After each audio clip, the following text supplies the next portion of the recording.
नमामि भैया बहनों। जैसा कि हमने पाठ 14 खाने से पचने तक के बारे में पहले जानकारी प्राप्त की थी, अब हम उससे आगे बढ़ते हैं। भोजन को चबा चबा कर खाना। भोजन को चबा चबा कर खाने से क्या होता है? भोजन धीरे धीरे चबाने पर लार भोजन के साथ मिल जाती हैं, जो भोजन को चिकना व पेस्ट की तरह लसलसा कर देती है।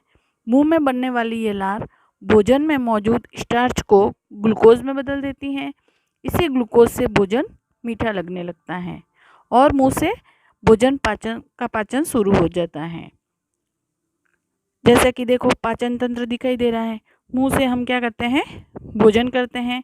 वही भोजन हमारी ग्रसिका में होता हुआ आमाशय में आता है और उसमें उसका पाचन होता है। फिर आंत में आता है और उस मल द्वारा त्याग दिया जाता है। अपशिष्ट जो भोजन होता है वो हमें बाहर त्याग दिया जाता है। मुंह में रखा भोजन दांतों द्वारा चबाया जाता है और यही ग्रसिका से होता हुआ आमाशय में पहुंचता है, जहां से छोटी आंत से बड़ी आंत में जाता है। आमाशय व आंत में पाचक रसों द्वारा भोजन पचाया जाता है। अपचित भोजन मलाशय में एकत्रित होता है, जिसे बाहर त्याग दिया जाता है।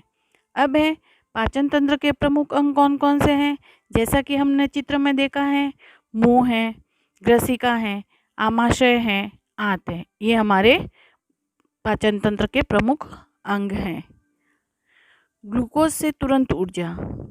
भोजन किए हुए हमें 4 से 5 घंटे हो जाते हैं तो भूख लगने लगती है, क्योंकि हमारे द्वारा खाया हुआ भोजन पच जाता है। भोजन से हमें ऊर्जा मिलती है। यदि हम पूरे दिन खाना नहीं खाते हैं तो कमजोरी महसूस होने लगती है। भोजन को किए हुए अगर 4-5 घंटे हो जाते हैं, आप भी विद्यालय आते हो तो सुबह सुबह नाश्ता करके आते हो, उसके बाद में लंच में आपको वापस भूख लगती है, जिससे जो भी आप नाश्ता करते हो जिससे हमें ऊर्जा मिलती है। यदि एक दिन अगर आप टिफ़िन लेके नहीं आते हो तो क्या होता है? भूख लग जाती है और हमें कमजोरी महसूस होने लग जाती है। जैसा कि चित्र में दिखाया गया है, बीमार व्यक्ति को क्या होता है? ग्लूकोज चढ़ाया जाता है। ये देखो, बेड पर सोया हुआ भैया, इसको ये ग्लूकोज की बोतल है और डॉक्टर और ये इसके नली द्वारा ग्लूकोज चढ़ाया जाता है। ये ग्लूकोज से ऊर्जा तुरंत मिलती है। खाने में आयरन। इसी तरह मीरा को भी कमजोरी महसूस हो रही थी। उसकी सांस लेने में परेशानी हो रही थी, बार बार होठों पर जीभ फेर रही थी। मीरा को ऐसा करते देख शिक्षक उसके पास गए, उसके स्वास्थ्य के बारे में बातचीत की तो उसने बताया कि 3-4 दिन पहले बीमार हुई थी। उसने खाना अच्छा नहीं लग रहा था और पढ़ाई में भी मन नहीं लग रहा था, नींद भी नहीं आ रही थी और काम करने पर थक जाती थी। तो शिक्षक ने मीरा को डॉक्टर को दिखाया। डॉक्टर को दिखाने पर उसके लक्षणों के आधार पर उसे खून की कमी बताई गई। मीरा को कौन सी क्या बताया गया? खून की कमी थी, जो किस कारण होती है? खाने पीना हम ढंग से नहीं करते हैं तो उस कारण से खून की कमी होती है। मीरा, आप खाने में क्या क्या खाती हो? तो मीरा ने कहा रोटी, प्याज, नमकीन। तो डॉक्टर ने कहा हरी सब्जी, खजूर, चने आदि नहीं खाती है? तो मीरा ने कहा नहीं डॉक्टर साहब। मीरा ने कहा आपके शरीर में आयरन की कमी हो गई थी। मीरा को किसकी कमी हुई थी? आयरन की। भोजन में हरी सब्जियां, फल, गाजर, अनार आदि लो, मैं आपको आयरन की गोलियां दे रहा हूँ। 1 सप्ताह पश्चात पुनः दिखाना। जब हम भोजन के साथ साथ हमें दूसरी चीज़ों के साथ में हरी सब्जियां हैं, फल हैं, गाजर हैं, अनार हैं, इन सब का भी भोजन खाने के साथ में हमें इसको लेना चाहिए। नहीं तो हमें आयरन की कमी हो जाती है और इसके पश्चात हमें डॉक्टर के पास जाना पड़ता है।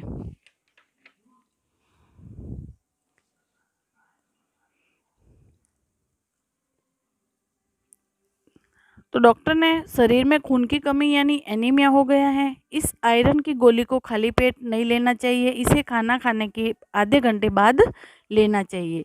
अब मीरा ने कहा डॉक्टर साहब इस गोली का पूरा नाम बताइए।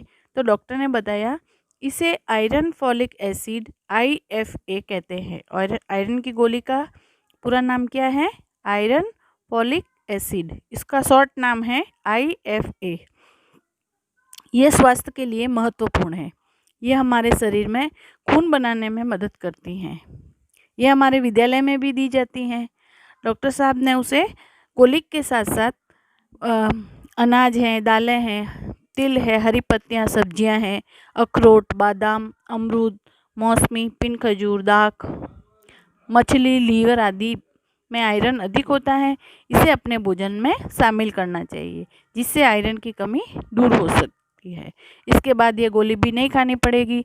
जो इन चीज़ों का सेवन नहीं करते हैं, हरी पत्तेदार सब्जियां हैं, फ्रूट है, दालें वगैरह नहीं खाते हैं, तो उन्हें फिर गोली खानी पड़ती है। तो गोली खाने से अच्छा तो क्या है, इन चीज़ों का सेवन करना ज़्यादा अच्छा है।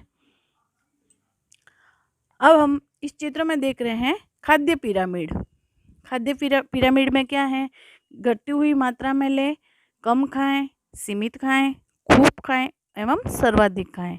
तो हमें कम क्या खाना चाहिए? घी, तेल एवं मीठा भोजन कम करना चाहिए। दूध, दही, छाछ, पनीर, मक्खन, मछली, मांस, मूंगफली आदि सीमित मात्रा में खाने चाहिए।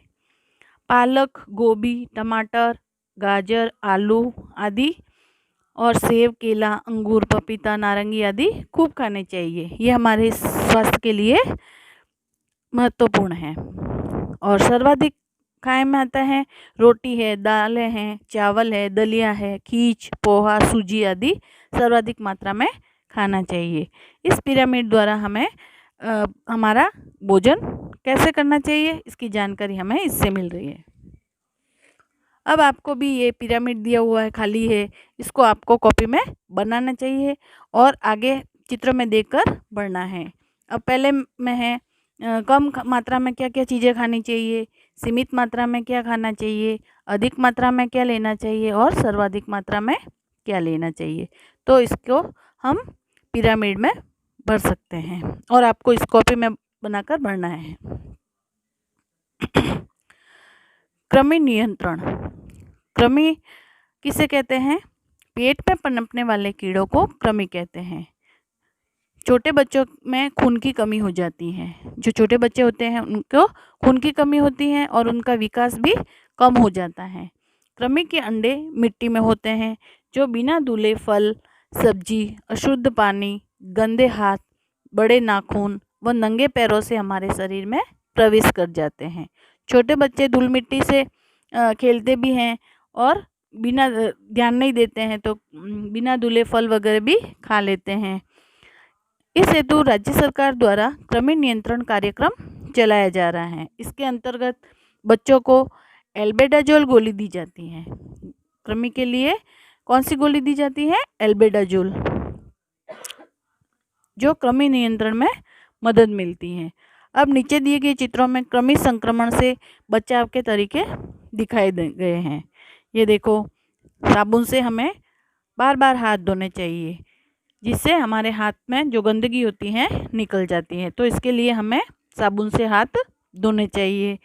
शौचालय में भी जूते चप्पल पहन के जाना चाहिए और शौचालय से आते ही हाथ धोने चाहिए। नाखून काटने चाहिए। नाखूनों में भी गंदगी रहती है जो हमारे भोजन के साथ में पेट के अंदर चली जाती है।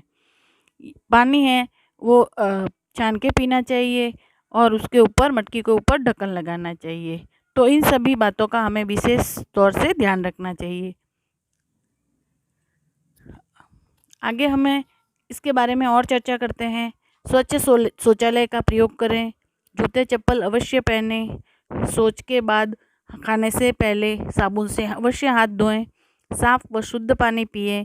सब्जियों व फलों को साफ व शुद्ध पानी से धोकर उपयोग करें। नाखून काटें एवं साफ रखें। आज हम इतना ही पढ़ेंगे। धन्यवाद।